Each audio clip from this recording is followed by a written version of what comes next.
नमस्कार दोस्तों, अनसुनी दिव्य कथाएं में आपका स्वागत है। आज हम आपको एक रोचक कहानी सुनाने जा रहे हैं। कृष्ण चेतना को कभी भी किसी भौतिक परिस्थिति द्वारा सीमित नहीं किया जा सकता, बल्कि यह प्रत्येक जीव की मूल आध्यात्मिक चेतना है। निम्नलिखित हरे कृष्ण आंदोलन के संस्थापक श्रील प्रभुपाद की आगामी जीवनी का एक अंश है। संयोगवश कोई ऐसा पेशा अपनाने के लिए बाध्य हो सकता है जो कि समाज में बहुत आकर्षक ना हो, लेकिन इससे भगवान की भक्ति करने में कोई बाधा नहीं आती। भगवान की भक्ति सेवा सभी परिस्थितियों में अनियंत्रित है। श्रीमद् भागवत के पन्नों से हम समझ सकते हैं कि 5000 साल पहले भी द्वारका जैसे शहर में जहाँ भगवान कृष्ण रहते थे, वैश्याएं भी थी। वैश्याएं समाज के समुचित रखरखाव के लिए आवश्यक नागरिक है। सरकार शराब की दुकानें खोलती है, लेकिन इसका मतलब यह नहीं कि सरकार शराब पीने के लिए आपको प्रोत्साहित करती है। विचार यह है कि पुरुषों का एक ऐसा वर्ग है जो किसी भी कीमत पर शराब पिएगा, और यह प्रयोग किया गया है कि महान शहरों में शराबबंदी ने विभिन्न स्थानों से शराब की अवैध तस्करी को बढ़ावा दिया है।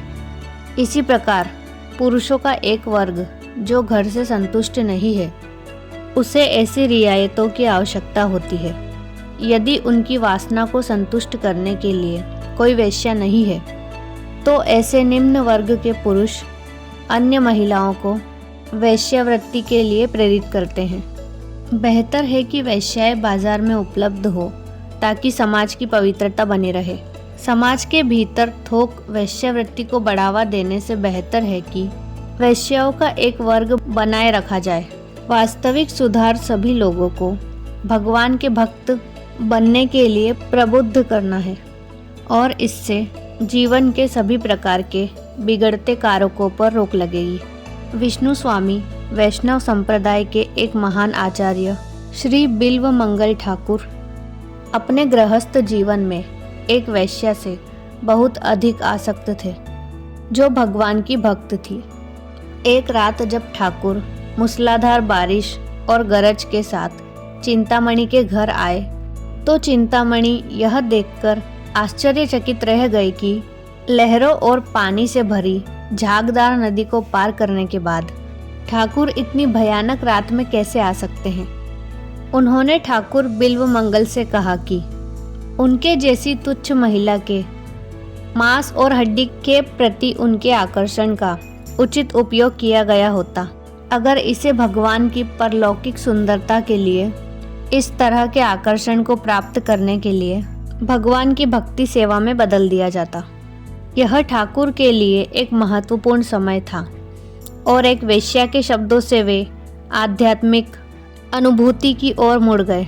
बाद में ठाकुर ने चिंतामणि वेश्या को अपने आध्यात्मिक गुरु के रूप में स्वीकार किया, और अपने साहित्यिक कार्यों में कई स्थानों पर उन्होंने चिंतामणि के नाम का महिमा मंडन किया, जिसने उन्हें सही रास्ता दिखाया।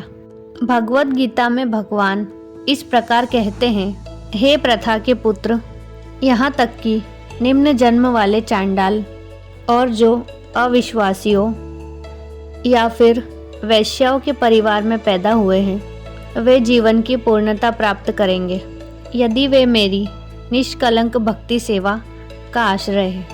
भक्ति सेवा में अपमानित जन्म और व्यवसाय के कारण कोई बाधा नहीं है।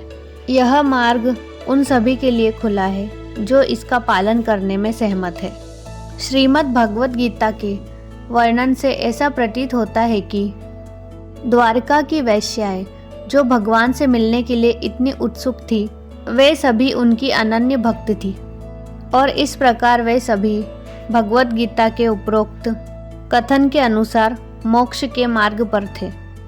इसलिए समाज में एकमात्र सुधार जो आवश्यक है, वह है नागरिकों को भगवान का भक्त बनाने के लिए संगठित प्रयास करना, और इस प्रकार स्वर्ग के निवासियों के सभी अच्छे गुण उन्हें अपने तरीके से आगे बढ़ा देंगे। दूसरी ओर जो लोग अविश्वासी और गैर भक्त है उनके पास कोई अच्छी योग्यता नहीं है, चाहे फिर वे भौतिक रूप से कितने ही उन्नत क्यों न हो। अंतर यह है कि भगवान के भक्त मुक्ति के मार्ग पर है, जबकि अभक्त और अविश्वासी भौतिक बंधन में और उलझने के मार्ग पर है। सभ्यता की उन्नति की कसौटी यह देखना है कि लोग शिक्षित हैं और मोक्ष के पथ पर अग्रसर है। तो दोस्तों, यह थी भगवान कृष्ण के भक्त की एक रोचक कहानी। आपको यह कहानी कैसी लगी हमें कमेंट करके ज़रूर बताएं और इस प्रकार की अन्य दिव्य कथाएं सुनने के लिए हमारे चैनल को सब्सक्राइब करें और इस वीडियो को लाइक और शेयर करना ना भूलें। राधे राधे।